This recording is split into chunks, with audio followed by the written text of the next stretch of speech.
Welcome to AM. My name's Richard Conway, and this is the platform for Agegroup Multisport athletes to showcase their journeys.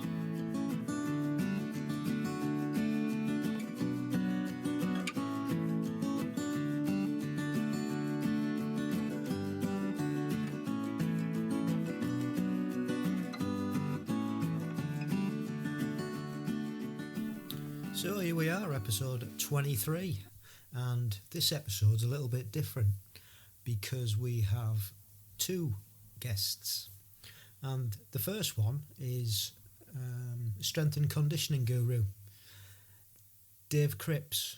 I've been in conversation with Dave and I'd listened to a couple of his appearances on other podcasts. So it'll be, the beginning will be on this podcast, and then we'll have more of Dave on the next one, and maybe even on the third one. And then the main interview is with a young lady, Emma Shallcross, who hasn't really been in multisport that long, but she's made a big impact. She's full of energy, full of enthusiasm, and she's got a great journey to share with us. So hopefully you'll enjoy that too, and that's coming up after Dave. So some good news for a change. Looks like we're heading out of lockdown, slowly but surely, and finally received the location for the ETU Triathlon last week, which is going to be in Valencia. I don't know what the dates are as yet, but it's nice to have a location anyway. It's nice to see, as we're heading out of lockdown, things starting to open again, and things like Parkrun have said that they're going to start running in June. Yeah, it's still a fair way off, but there's light at the end of the tunnel now, so that's pretty good. And we finally had some decent weather. Blue skies, sun's been out, and the temperatures are rising, so that's been great as well. So we're all good. And what else have we been doing over the last fortnight? Well, we've just kept on training, trying to keep the consistency going. Went out for a mega long run the other day, 28k by the time I'd finished. I didn't intend to go for that long or for that far, but I was like Forrest Gump. I just kept running and running, so legs suffered for it the next couple of days, but yeah, I really enjoyed it. Right, on with our first guest, Dave Cripps. As I said, strength and conditioning guru of Tri Tenacious. We had a really good conversation, and a really nice guy, so see you on the other side. How are you? I'm good, very good. Yourself? Yeah, good, thanks. As well as can be at this moment in time. Yeah. As always, just adapting week on week and month on month. Thanks for inviting me along, and I'm hoping you'll enjoy all the bits that we can hopefully discuss and give some good value to you guys. You being a triathlete yourself is testimony, with all your background and your experience and your knowledge. I think if you can't draw people in, then we've got no chance, have we? Yeah, to be fair, I think you've hit the nail on the head and it's the same with any sport, but I think it's more challenging in endurance sports.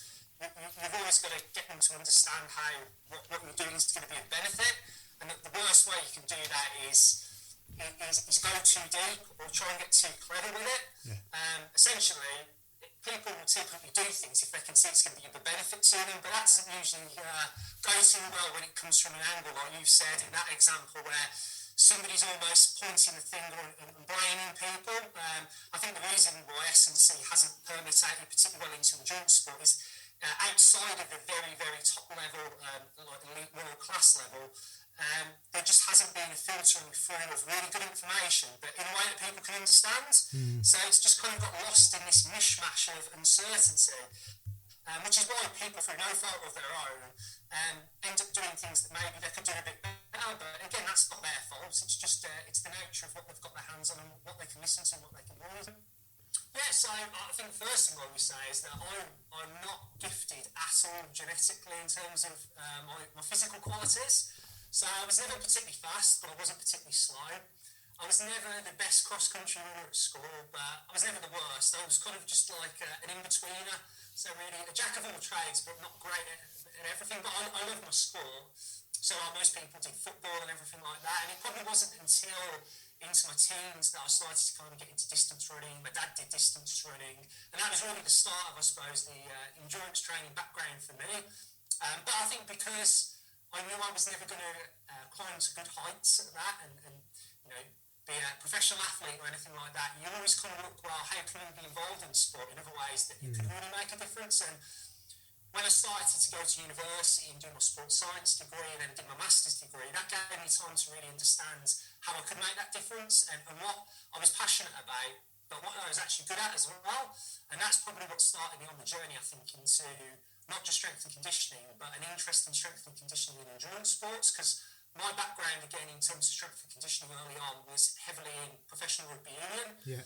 So for the 7 years I was at Leicester Tigers, those guys aren't built to run marathons. In fact, they can think of nothing worse to do. But it gives you a chance to develop an understanding of the human body and how it works, which actually isn't just beneficial for rugby union, but really lays the foundations to understanding performance on a whole range of levels. And then it wasn't until I opened my own training facility nearly 6 years ago now called Coalition Performance, started to work with a lot more people involved in endurance sports, weekend warriors, right through to like people who ran county level, national level, cycling, triathlon, and that was really the biggest and best opportunity to really start enjoying being able to apply S&C to those types of people, alongside my own trials and tribulations in triathlon. So some Olympic distance triathlons, did a half Ironman a couple of years ago, which again just make you think you're relatable as a coach. Yeah. And then again, because we saw so many challenges for multi-sport athletes who could benefit from strength and conditioning, whether it's because of injuries or performance, and they didn't really understand what to do. We started to see that we had more and more people coming to us, and it was about, well, we're making a difference to people who we can see in our geographical area in around the West Midlands, but what about all the other people across the world where there isn't just access to this type of information? How can we help them? And that's really what started Tri Tenacious, which was the online strength and conditioning support that we provide to multi-sport athletes across the globe now. So that's kind of a whistle-stop tour, I suppose, of myself and strength and conditioning as well. What was your first race then? When you said you did Olympic distance and half, and are you still involved in training for anything? Or yeah, I think, well, first of all, I think when you do strength and conditioning, you've always got to be training. You know, you've got to be keeping your coaching sword sharp as such. But yeah, I remember my first Olympic one I did. I'm a bit strange in some ways. I've never always wanted just to start like at the lowest level and build up. So like, you know, I did a half marathon and then I didn't bother with a marathon. I just decided to do an ultra marathon, and then triathlon, and I thought, well, I'll just do an Olympic. And that was a memorable moment because I'm a decent cyclist, a better runner, but I'm a bad swimmer. Yeah. And that was a real eye-opener. I didn't do enough open water swim practice, as I'm sure many people will appreciate. And, my fitness was challenged, but my skill of swimming was completely unprepared. And that was an eye-opener. Then when I went to Weymouth and did a half Ironman in pretty atrocious conditions as well. Again, that was another great eye-opener as well, to get a lot closer to understanding the psychology and the challenges that people who you coach go through. I never played rugby, even though I coached for 7 years at Tigers with England players, because in strength and conditioning, on the face of it, you don't have to. No.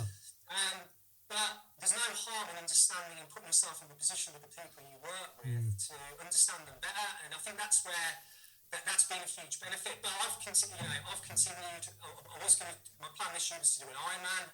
That's at the moment obviously not going to happen because I haven't booked an event as such, and there's obviously like a year backlog. Yeah. But I'm always training at the moment and keeping myself in a position to be able to do a half Ironman or an Ironman. But just again, as a coaching perspective, I suppose there's the confidence as a coach you get when you're doing the things that you ask others to do with their experience. Yeah. You can just relate to them so much better. So, my feet never get put up. Yeah. I'm not the best, but I try my hardest. Yeah. Well, that's it, isn't it? And it's quite refreshing to hear somebody say that, I'm Mr. Average, but I'm doing it because exactly what you've just said, because you want to be involved and know what your clients, for a want of a better word, are going to go through. It's really good. So why should we as multi-sport athletes, start, if we haven't already, strength and conditioning training? So I think the starting point would be commonly for people to get quite technical and deep with the ins and outs and science. But on the face of it, the first point is we know that if a multi-sport athlete, say a triathlete for example, includes strength and conditioning, strength training in the right way into their training regime, the improvements that they'll get, not just in power and strength, but also in their endurance, will be greater.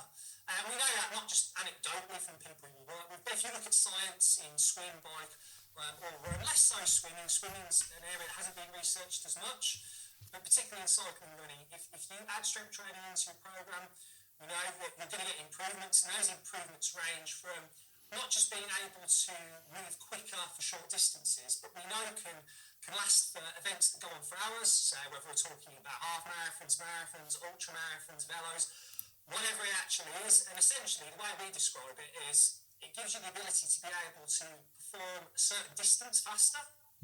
So it's what we call efficiency. It enables you to be able to hold a faster pace for longer, so we call it economy, or it allows us to be able to perform a certain distance and speed using less energy. It's what we call economy. So we basically say it's a bit like miles per gallon in your car. We know that if people include the right type of strength training, it can allow them to almost have better miles per gallon. So they can either move faster over a given distance, so an example, I don't know, like a 10k run, or they can have the ability over that distance to be able just to use less energy, be more economical. So all the detail aside, that's always the key thing that we introduce as to why, if you include strength training, they're the benefits. Whereas we know that if you don't do strength training, those things won't improve to the same degree. Obviously, that's within the circumstances. If you could take two exact same people doing the exact same training program, which you can never do. But again, if we look at scientific studies and we compare the groups that do the strength work, the groups that don't do the strength work, and they're doing similar endurance programs, the gains in endurance qualities as well as speed and power will be greater in the group that do strength work compared to the group who don't do the strength. When you're talking about people who are they can go further or they can get faster, are those different exercises that they've got to do to hit those different capabilities? Great question. On the face of it, to give a general answer to that, no, not necessarily. I think, particularly in the endurance sports and a lot of the information that's being put out there's a belief that things have to be super specific. And don't get me wrong, there is an element of that which is required. But fundamentally, particularly when you first start working with any type of multi-sport athlete, on the face of it, they are working on very similar things, probably using very similar tools. And it's because they typically haven't got a training background in strength training, which is fantastic because it means the scope for improvements are even greater. If you've got somebody who has got a bit of strength training background, then maybe they can start off in a slightly more advanced way, but that isn't necessarily doing more sexy exercises. It's often just using the type of loading that you're using and things like that. So now to answer the question, on the face of it, regardless of what somebody's looking for within those things that we want to improve as an endurance athlete, fundamentally we're going to be addressing very, very similar things. Right. So going back to the specifics then, the swimming and the bike and the run, how do you pull together a programme for those three specific endurance sports? Yes, this ties into, I think, a classic error that people can find themselves making. As I said before we started recording, these typical errors I talk about are not the faults of like your listeners. It's just that you can only use and do things based on the information you have, and a lot of this information hasn't necessarily been shared very much, but typically people see say swim, bike and run, and they think about lots of different things going on. So consequently, they believe that they've got to do lots of different exercises, which is an approach that might have a certain degree of benefit. It will never have the same benefit of going around in a more streamlined approach. So what I mean by that is, if you look at, say running and cycling, if we look at what goes on, we've got movement at the hip, we've got movement at the knee, we've movement at the ankle, we've got quadriceps working, your three hamstrings working, your calves, your two calf muscles working, your gluteal muscles, and then people can think, right, I've got to do an exercise for that muscle, an exercise for this muscle. fundamentally, we know what we call in strength and conditioning compound movements, or what we call multi-joint movements, are basically exercises where you're moving more than one joint at once. So one that's familiar with people, if you think about a squat exercise, a squat exercise, you've got movement at the hip, you've got movement at the knee, a little bit of movement at the ankle, but mainly the hip and the knee. Now, because you've got movement at the hip and the knee, you're actually using, so what we call recruiting, a number of muscles all at once. So you're not having to train them separately. And the beauty of that is as well is when you cycle and run, we've got movement at the hip and the knee that's very similar to a squat movement. So it means we're also training those muscles and the way they work and the timing of them very similarly to how they work when we run and we cycle. I often describe it like an orchestra. An orchestra is like a movement. It's made up of lots of different sections, you know, your brass, your woodwind, everything like that. Your body's the same, it's made up of different muscles. And it's all well and good getting each muscle strong, but it doesn't count for much if they can't work together. Same as an orchestra. So one of the problems, going back to the original question, is when people try and get overwhelmed by what's going on in muscles, they end up creating loads of different exercises. It's not very time efficient, which is another big problem, but also it's not probably training the body in the best way, because the body doesn't usually work using muscles in isolation. It works using muscles together. So using exercises in general that allow for movement more than one joint is a really important tip. But it doesn't mean exercises which maybe train certain muscles in isolation shouldn't be used. So as an example, I'm sure a lot of your listeners have had things like lower back problems, Achilles or calf problems. I've had calf strains myself. Yeah, me too. I like analogies, so forgive me, but if you've got a car and you look at your engine, your wheels, your transmissions, your gearbox, what you want to do is, if there's a weak link within that, you need to look at not just strengthening the whole system, but maybe particularly strengthening even more a particular element. So I could develop the power of my engine, but if I neglect the gearbox won't be able to handle the power that goes into that, down that drive shaft and into the wheels. So if we take a car, for example, improving the strength of muscles like in the squat, brilliant. But actually using an isolation exercise like some type of calf raise to really isolate that very common weak link, to really develop the capacity of it to tolerate all the horrible forces we throw at it, does have its place. So compound movements, multi-joint movements are key as a foundation, but that's not to say that supplementary, using a small handful of isolation exercises for strength, doesn't mean that they don't have their place as well. Yeah. Fascinating subject, strength and conditioning. Since the gym's closed down, I got myself a set of weights and I used the garage to do a bit of strength and conditioning.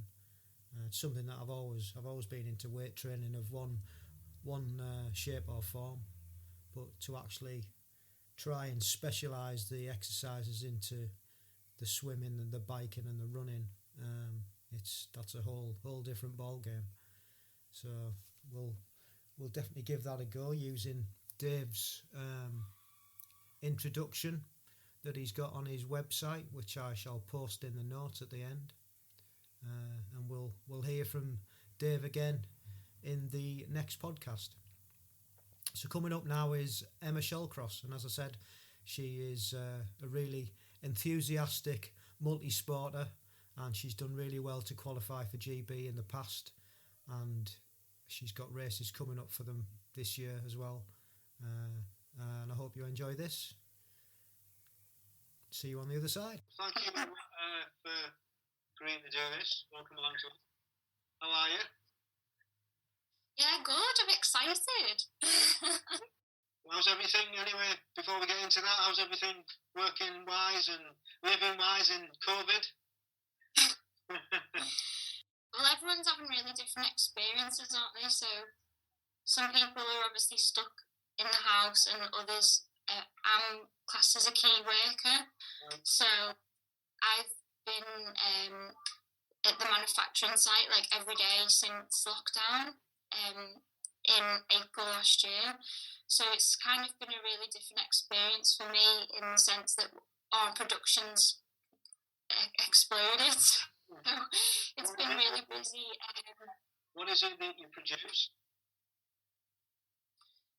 So we make actives for personal care products, so the likes of skin creams, hand gels. What a great company to work with this time. Yeah, so the company is actually from Yorkshire. They're called Croda, and you might have seen them in the news because we're supplying some of the Pfizer vaccine ingredients. Okay. So it's been really busy, but it's good. It's good busy. I guess it's quite fulfilling to be able to help in some small way. Yeah, definitely. It's really satisfying feeling like you're part of the sort of fight against COVID. Yeah. It's given a bit of a sense of purpose as well. Like I've not stopped. So yeah, I feel like I'm doing my bit. Well done, fantastic. Everybody's helping in different ways, aren't they? That's the thing with it. Yeah. Good stuff. Yeah. So how long have you been working? Yeah, definitely. 6 years. Right. Cool. Yeah. And you like it? So, yeah, it's really good. So I left uni after doing chemistry at uni, and then I joined the graduate scheme. So I've done multiple rotations in the company. Yeah. So I've not always been at the same site. I lived abroad. I've lived in Leeds. I'm obviously now here back in Liverpool. So it's been a real good variety, and I think us sort of multi-sport athletes like that. So it suits my personality to have a bit of change every now and then. So what did you start off doing when you were growing up? So from about the age of 4, I used to go swimming to the local pool. And that was mainly driven by my mum. She was always into swimming. Right. And then at the age of 9, I sort of found my competitive side and wanted to get better at swimming. And sort of I saw other kids doing swimming galas at school. So I joined a club at that age. And from there it sort of ramped up. So I think I was competing up to the level of sort of Merseyside, Lancashire and district level up to about the age of 16. And then the academic sort of side of me came out as well, and it was difficult because obviously you're so into sport, but school sort of took a priority then, and getting my A levels and GCSEs, so it was more of a hobby definitely at that point. And swimming's quite full on, isn't it? You know, when you're doing it, it's like every morning. And did you swim twice a day when you were doing it? Morning and evening. Yeah, we're known for being committed. That's pretty spot on. Yeah, I wasn't as extreme as the likes of Olympic swimmers, so I think a lot of them swim twice a day and do a land-based exercise. I'd swim about 5 times a week, and then potentially have galas of a weekend. And a lot of the time as well in the galas, they'd be a Friday, Saturday and Sunday meet, so you could be racing Friday night. And because I definitely favoured the longer distance events, so 200 metres right up to 1,500 metres, they tended to be last on the schedule. So you'd be waiting around all weekend for a Sunday afternoon to turn up. But it was good fun. Looking back, definitely good fun. Made loads of friends at the time as well. So. And stood you in good stead for your multi-sport endeavours, because your swimming will be phenomenal, no doubt. Yeah, I think it's just because of that background, and that's where I've came from. When I've gone to triathlon at a later age, it's naturally been there, so I've been able to pick that side of it up really quickly. Obviously, the open water side of things is very different to pool-based swimming. But I think having the confidence in the water, it's never really held me back. So when I started doing sprint triathlons and even Olympic, I was finding myself, if not at the front, if not the first swimmer out, I'd be definitely, in the top 5. So that was also quite motivating. To get better at the other 2. It's funny, isn't it? Because you can attack triathlon, especially from all different perspectives. If you're a good swimmer, you usually, because you've spent that much time swimming, you're usually not very good at the other things. Usually, if you're a decent biker, then you're an all right runner, but your swimming's rubbish. You know what I mean? So it's quite interesting to hear all the different dynamics of how people have got to where they are. So, well, you calmed down the swimming, and like you said, you did your school work and things, and concentrated on that. So from that point on, so I went to university in Leeds. Yeah. A lot of triathletes in the country will know that's a massive hotspot for triathlon. Yeah. At the time, the Brownlees were known. I think while I was actually at uni, it was London 2012. So that was massive for the city and the university itself. Yeah. It's funny actually, because while I was at uni, I didn't actually join the triathlon club. Right. I was part of the swimming and waterpolo team. So I kind of sort of stuck to what I knew. Made the transition between a swimmer and dabbled in waterpolo as well, which was quite brutal but also very fun socially. But yeah, it was only after university that I sort of discovered triathlon. So obviously I'd seen other athletes at the university training hard, racing, and it was definitely inspiring to see that. And after university, I wanted a challenge. I knew I liked to try different things out. So it was more about getting the career I wanted, but also having a hobby that would challenge me. And triathlon was definitely able to do that. Yeah. And were you around the campus that Brownlees and people were training at the time? Yeah, so they'd be at the university swimming pool. Right. We'd see them of a morning or of an evening. I didn't really see them cycling, because obviously they'd sort of go out up into the hills of Yorkshire. But there was definitely noise on campus about them. It's funny though, because since 2012, 2014, social media has become a massive part of everyone's life. And it just seemed that back then, social media wasn't really a thing. Yeah. Now I think you can get information to a button, on Twitter or Instagram, and you can see where people are or where they're training, and that just didn't exist back then. So it's really interesting to see how things have changed. For me, when I did the ITU Olympic distance Leeds World Triathlon event, that was in 2016, and for me that was a pinnacle for the city, because not only had they had such success with the athletes through the universities and that sort of thing, but it was a showcase to the rest of the world and showing what sort of event the city could put on. So it was a real celebration, really, taking part in the event. Was that the first time they'd done it, 216? Yeah, that was the first time. Yeah. It was a bit of a... I remember doing it, and I know it was a bit of a logistical nightmare. I know there was a lot of issues with getting sort of your bags and stuff back and forward, and it was, it didn't really go down too well. However, I didn't do the next year because I was all right, but my wife was hanging around Leeds waiting for a bag to come back, and in the end we had to go back to Roundhay Park to pick it up, and she had a dad's job. That's all she had. So we didn't do the next year because we thought, we'll let them iron out all the problems, and then they changed it all, didn't they? And the third year, they made progress. The second year, the third year, when we went back again, it was totally different. We really enjoyed it.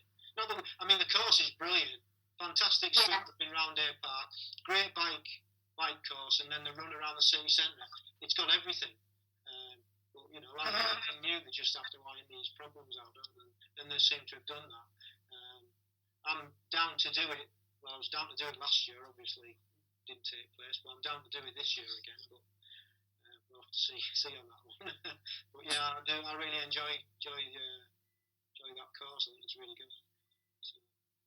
So was that your first Olympic distance? Yeah. So before that, I'd spent some time in Spain, living near Girona, right. and that was with work.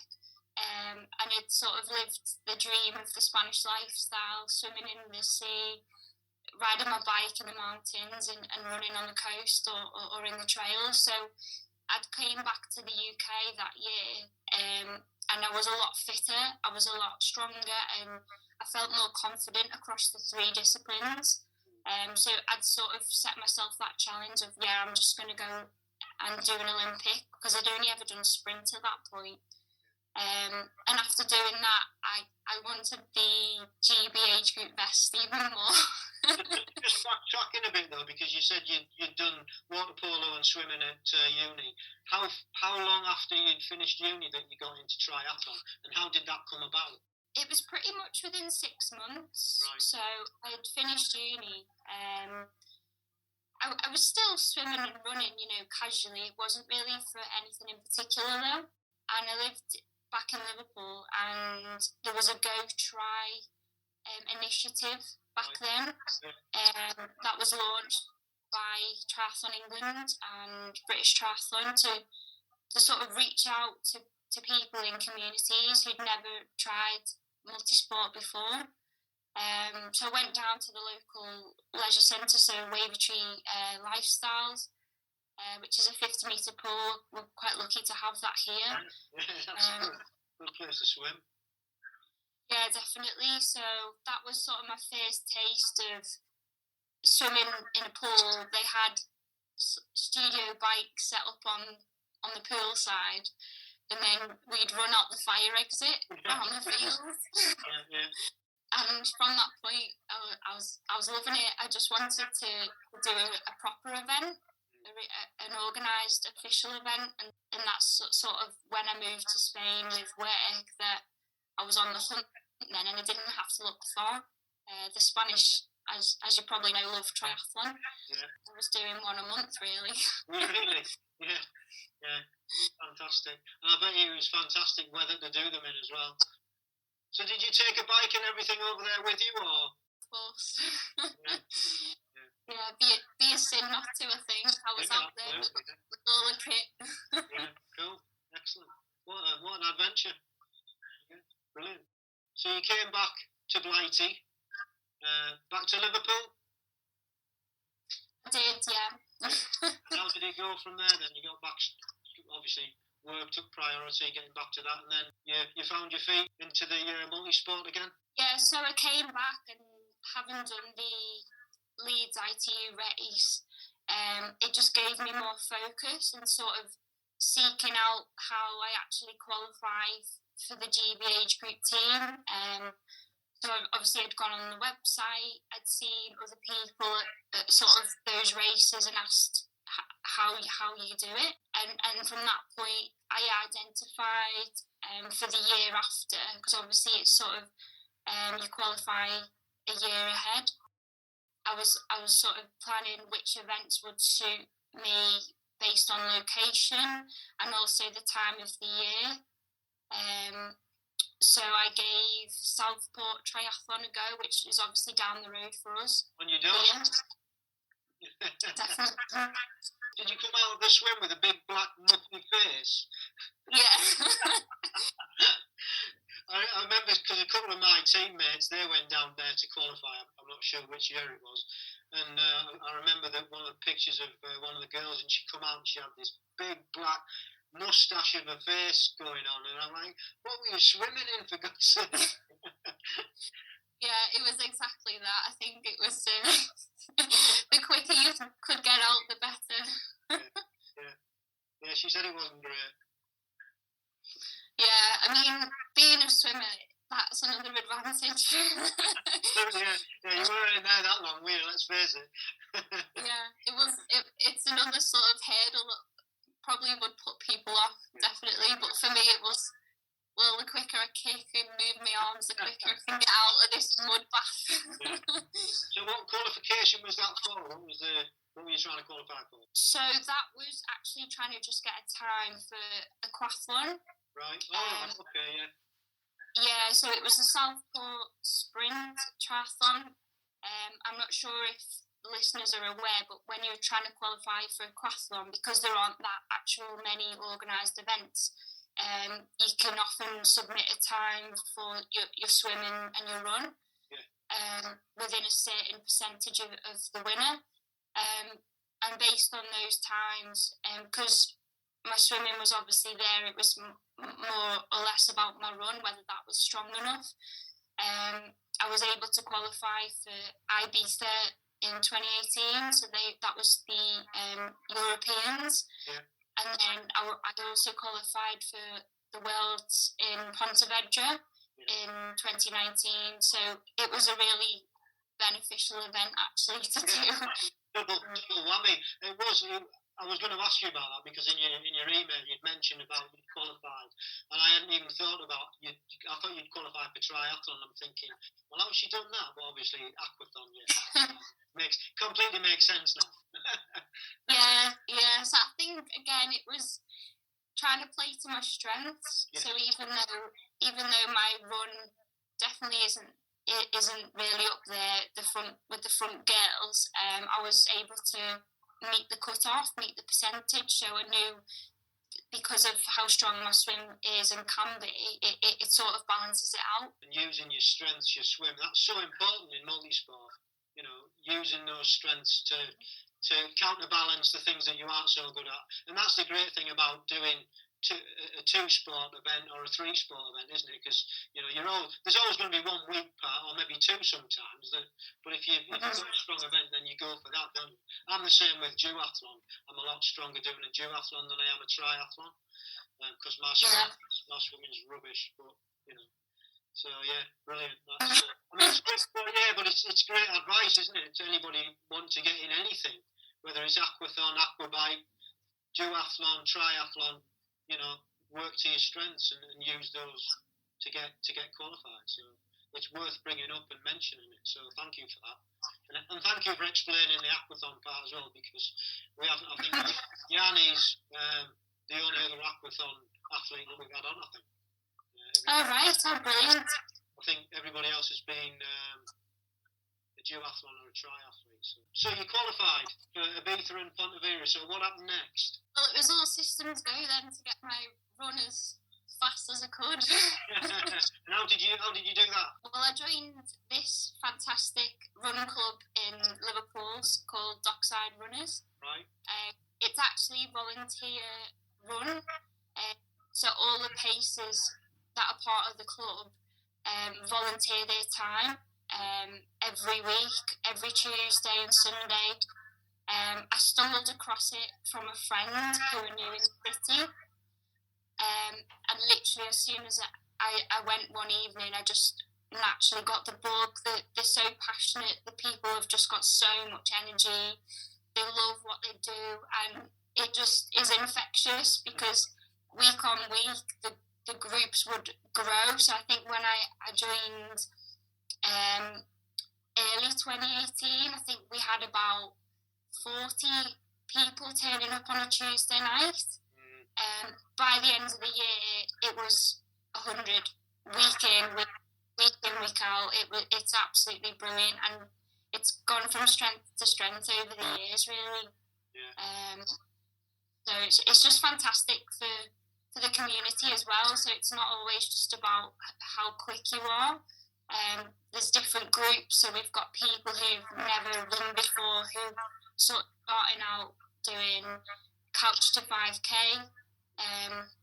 right through to the likes of GB Agegroup duathletes, triathletes, and all in between as well. People raising incredible amounts of money for charity, doing ultra marathons. It's just, the list is endless, and I don't know how you couldn't love that, really. And it's so great that, you know, it is open to everybody from couch to ultra, isn't it? And everything in between that, and getting people off the couch and damn well doing stuff, you know what I mean, to get them better, and especially not just physically but psychologically. Now it's been so hard that you can't be in such big numbers, but you've made those contacts so you can still go out with somebody to run, can't you? Which is invaluable, I think, at the moment. And hopefully when we get back, Boris pronounces next, we can maybe up the groups and maybe get six of us going out together, which will be refreshing again. So, but yeah, that's a great story, and I guess that's a story nationwide as well. There's groups like that all over, isn't it? And you know, you did well and did right to find that out, because I know when I moved to where I live, I did the same thing. I joined an athletics club, although I was in a tri club. I joined an athletics club to bring my running on, and it's certainly like that. So, yeah, again, another great point. Yeah, I think what it's taught me more than anything is that just to be curious. So through the club, I've learned more about myself, and I've been surprised at actually how much I've been able to push my body, but also my mind. Like, other people have believed in me at times when I just thought I wasn't like good enough.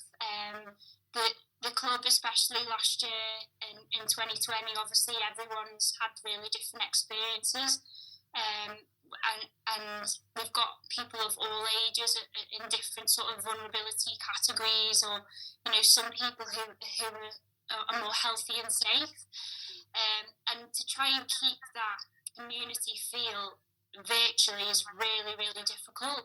And I think the fact that like the club were able to pull together, they've put on, well, collectively we've put on virtual races. Yeah. We've done virtual pub quizzes. We did like a 24-hour relay where someone in the club was running for 1 hour and then would pass over to the next person to run an hour, and that was going on through the night time.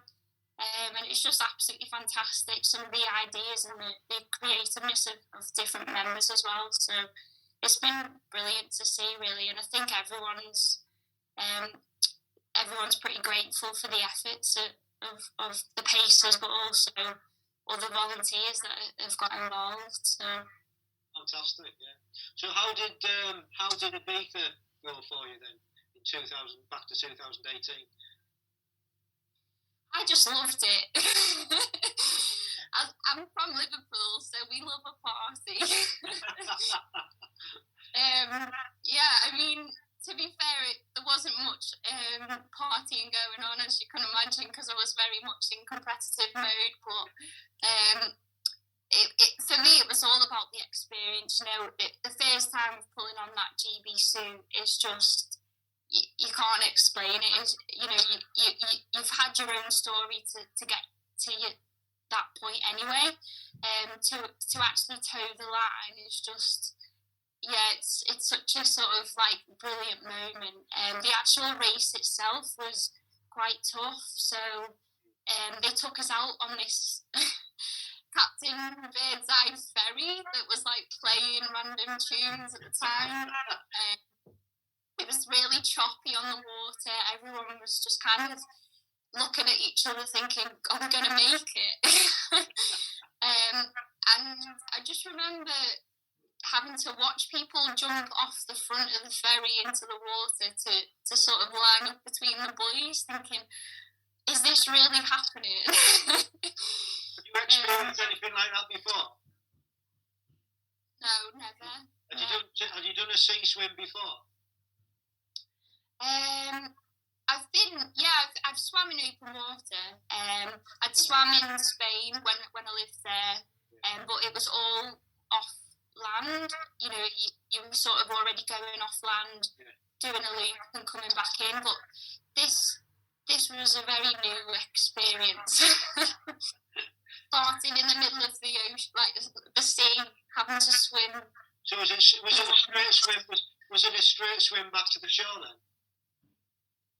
No, it was a bit of an L shape. Right. So you'd swim straight ahead, turn left, swim maybe 600 metres and then turn right, and you see the ramp then to get out. So again, it was a bit of a test of vision, trying to scout the boys as well. But yeah, it went well. I did as well as I could, I suppose. You enjoyed it? Yeah, I loved it. I think I finished 12th in my age category. To be honest, I didn't really go with a specific position in mind. Again, it was all mainly just to enjoy myself and embrace like all the experience. But to come away 12th, I gave myself a bit of a pat on the back for that. Yeah, quite right as well, quite right. So after that, what was the next phase? So it was very similar in terms of I went then on to Pontevedra about 5-6 months later. Yeah. It was a very similar setup. So obviously, Spanish run, they know exactly what they're doing out there. A mid-water start. We seem to be swimming up this really strong current of a river. I don't know if other listeners were in Pontevedra as well, but I definitely remember swimming against the current the first part of the swim. But then as soon as you hit that corner and we're coming back, it was a free ride home, really. Nice. My kind of swimming. Yeah, exactly. So, again, that was just a different experience from Ibiza. The run I found quite tough because it was hot. It was April time, and I think it was around lunchtime, the race. So, we're not quite used to those sort of like high 20s, early 30s temperatures here. So it was more about just sort of clinging on. But yeah, again, it was a brilliant experience. Like just to run and finish on the blue carpet is a great memory to have, to be honest. So, it is, yeah. And then after that, I wanted to really ramp up the bike. So I've always sort of loved the bike from when I did go try, but I just wasn't really sort of strong or powerful enough. I think it takes quite a few years to build that into your body and your engine, really, to get those miles in the legs. So then that year it was all about trying to qualify for a triathlon for the age group team. So I'd set my sights on the 2019 World Championships, so the Sprint Triathlon Championships in Lausanne. Okay, yeah. So again, like previously, I'd checked out which races were the qualifiers for Lausanne, and I trekked up to Redcar on the northeast coast. I saw that in your email, and I'm not sure whether I was there. I've done Redcar, and it was, I can't remember what year it was. Don't know whether it was 18 or 19, but when you mentioned about the weather, oh man. Was it 19 where they didn't know whether they were going to let it go ahead or not? I think that was 18 when I did it. That was 18 then, yeah. Yeah, so the weather was so bad, the rain and the wind, and they almost changed it to a duathlon. Oh, yeah, yeah. Which is my worst nightmare. And I was almost in tears because this was sort of my only chance at qualifying for Worlds. I think the other events had either sold out or the dates clashed with something else that I had on. Yeah. And for me, it was, I needed to do that swim. So when they kept it, I was happy. Fortunately, they let it go, didn't they? I remember me and one of my teammates who's 74, bless him, we were stood there watching and thinking, I hope this doesn't go ahead. I hope this doesn't go ahead. And then next thing you see all these because the ladies went off first. All these brave ladies went in the water, and we're like stood there talking to each other, thinking, well, we're going to have to go in there now, aren't we? We can't now, you know. But you're right, it was horrendously windy, and the bike was really windy, and it was wet. And needless to say, I didn't qualify. But, yeah, so well done for qualifying in that. Thank you. Yeah, it was pretty brutal. I actually ran a PB that day.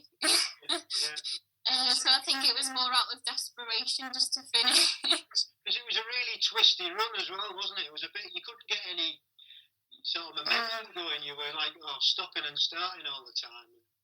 It was a bit of I remember there was a bit, it's like around like a leisure park, so you're going up steps, you're going around a playground. Yeah, so what was that? That was qualifying for Lausanne. Yeah, and that was it. I got my place in the team, so I'd done the job, and I had a year to train, so that was sort of my goal then. Between 2018 and 2019, for the whole year, it was all about Lausanne, getting the bike miles in, and getting my run fitness up, to be as strong as I could really for Worlds. So. How did it go? I loved it. And what's Lausanne? Well, yeah, exactly. Yeah, it was absolutely brilliant. The event itself is just something else, because to swim in Lake Geneva and have the Alps opposite you is something off a postcard, I think. Yeah, it was fantastic, and the swim was really the water itself was calm, but because I think everyone was sort of chaotic at the start to get to the first buoy, it was quite brutal. There was a lot of sort of fists and arms thrown around.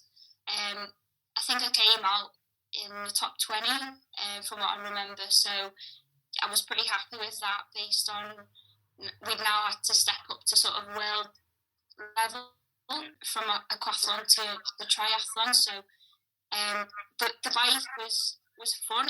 It was very varied, which was great, because there were aspects of the route which you could really get into a sort of TT position. It was draft legal as well. All right.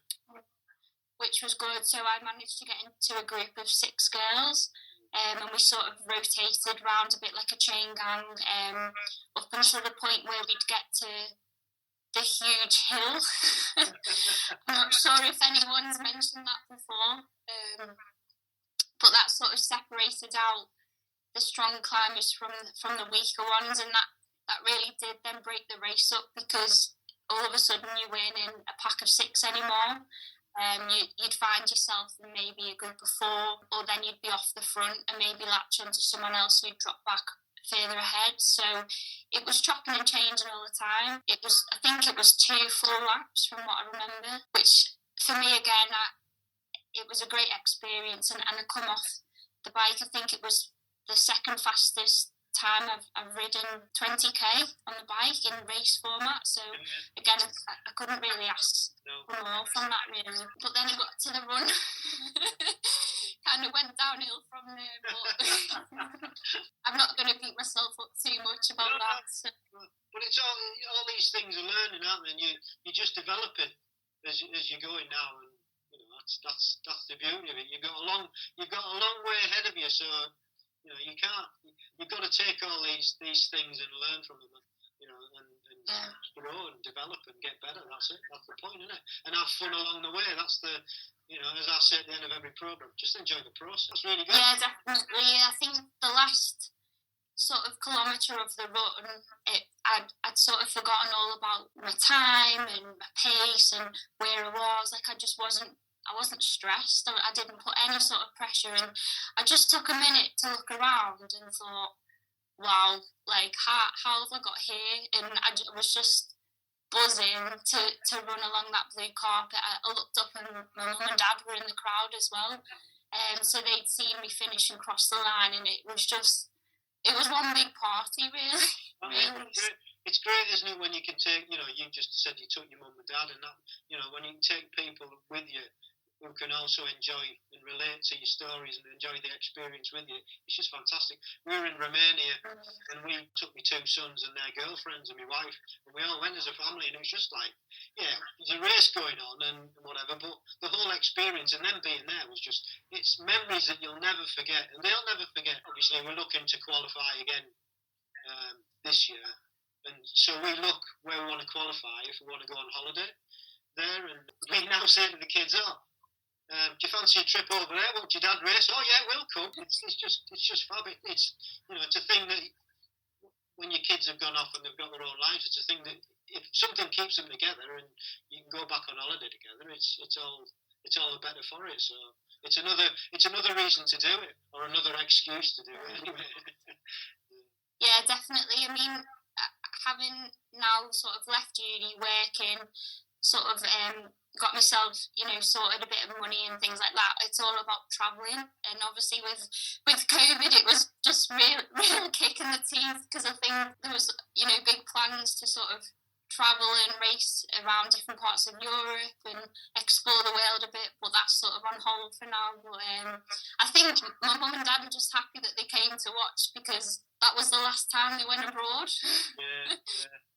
So yeah, we're just thankful, for sort of the life that we did have before COVID hit us. Yeah.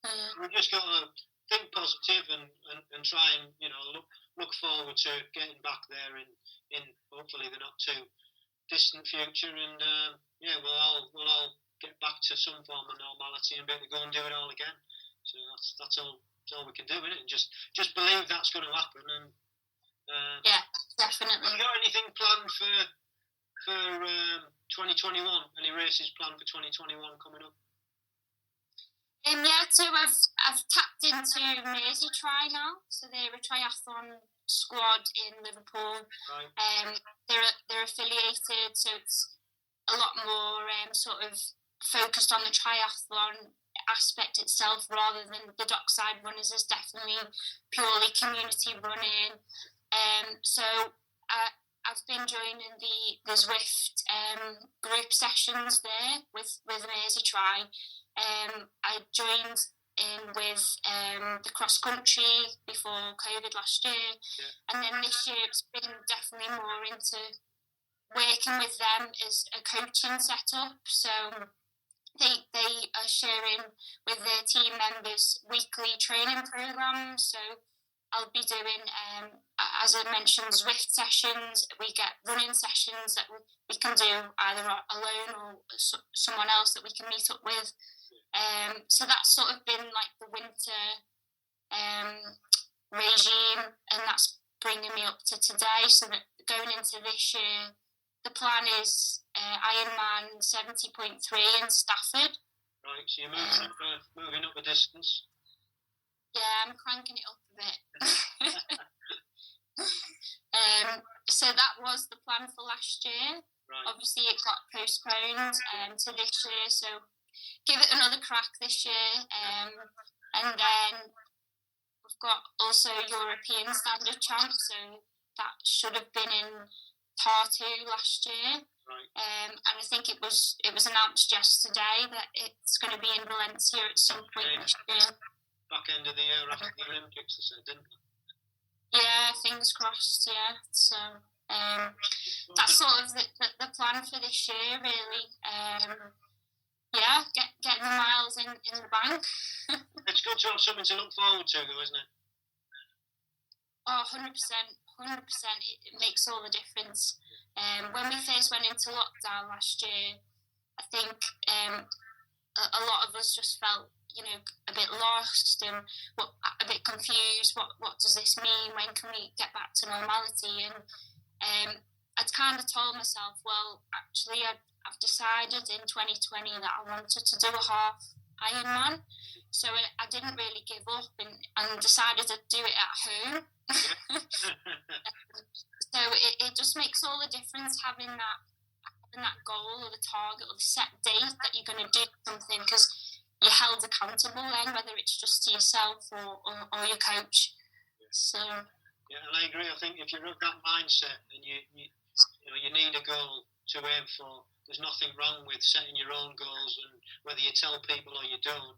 You know, some people tell people to make themselves accountable. Some people don't need that; they're accountable regardless. But I think it's a great thing to go for and set these goals, especially last year and maybe even some of this year. So yeah, it's great. So, well, you've answered one of my questions about you being coached, because you just said that you've joined Mersey Tri. So I guess there's lots of coaches involved there. They'll be helping you out. So we'll move on to, what's your favourite bit of kit that you've got? Because we all like a bit of kit, don't we? Love new kit. I would say the Wahoo Kicker Turbo that I've got. It's actually been a blessing that, as much as I was grateful for it at the time, so I actually won it in 2019. It was a really random night, so there was a post on Facebook about head down to Brewdog in Manchester. We've got these Wahoo kickers for win. Cycle 1 kilometre as fast as you can, and that was sort of it. I thought, surely not. This can't be right. So I literally rocked up on a Tuesday night at Brewdog, and I was trying to like suss out the vibe. So I was like, do I take my all-out cycling lycra gear, or is it going to be a bit more of a old t-shirt and shorts job? Anyway, I rocked up and there was just loads of guys in lycra, and I thought, right, game on. So yeah, there was a female and a male competition to ride on Zwift on the turbo as quick as you could, so I ended up winning by about 4 seconds, I think. Wow, fantastic. Nice. Yeah, so I was really lucky with that. Nice kicker in the back of the car going home there. Yeah, I was buzzing with it, and then obviously then with 2020, little did I know how useful that was going to be. It gets me out of bed at 6 o'clock in the morning, because I have it set up with like a bit of a rave cave going on. So there's like speaker, there's disco lights, and all I can think of is, yeah, right, got the turbo, got the music tune sorted, and I've got this Zwift on so I can see my teammates, and I think, what more do you need? Oh, you need it. You're not riding alone. It's not boring, so it's all good. All good. Definitely. Yeah.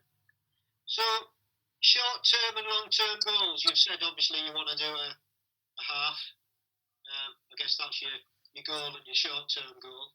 Explain. What about longer-term? Where do you see yourself, and what do you want to do? What do you want to achieve? I think I'm quite competitive with myself, and I just like to push myself. So I'll reach a certain standard, and I'll be like, well, what can I do now? So I'll definitely looking to do a full Ironman. The dream would be Barcelona, really. I think if I'm going to do a full, I'd want to do it abroad. For the full experience, and obviously the holiday, as you said. Of course. I think, I wouldn't be lying if I said I didn't want to try and get to Kona from an age group perspective. Yeah. But I think that's definitely going to take a few years from this point anyway. And then apart from that, I sort of I like promoting the charity side of things and the mental health side of things. So I've always been keen to sort of emphasise how beneficial sport is for mental well-being.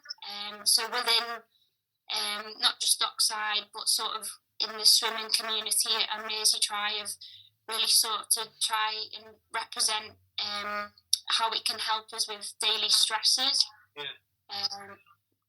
So try and do some sort of workshop or webinar or something along those lines to try and engage more people in the benefits of multisport for mental health. So very worthy. Yeah, very worthy. Well, that's great. That's a really good place to to end this interview and chat. It's been really nice to meet you. A fantastic story. So thank you. And you. Thanks very much. Yeah. A pleasure. Thanks for coming on. And is there anything you want to add or anything else you want to say? Just want to shout out to all the fab team members in Dockside Runners, really, doing a fantastic job, not just for the club but for the city, and Merseyside Tri as well. Obviously, everyone's super dedicated and passionate for the sport, for helping others as well in this in really difficult times. So, yeah, just thanks a lot to everyone who sort of helped me along the way. Family and friends included, and watch this space. Really enjoyed that chat with Emma. So nice to see somebody with such enthusiasm for our sport, and we'll be keeping an eye out for her, as we do with all our guests that have been on the show, to see how she gets on. And I think it's great to see how that she's incorporated using a running club to improve her running. I think that helped me a great deal when I first started. It's great that she's got such good support. So good luck, Emma, and that's it for another episode. Hope you all have a good couple of weeks till the next episode's released. And if you want to get in touch, you can drop us an email at agegroupmultisportpodcast@gmail.com. You can find us on Instagram at amp_1967. You can find us on Facebook at ampgb. You can go to our website, which is agegroupmultisportpodcast.buzzsprout.com, and also on YouTube at ampgb. So thanks for listening.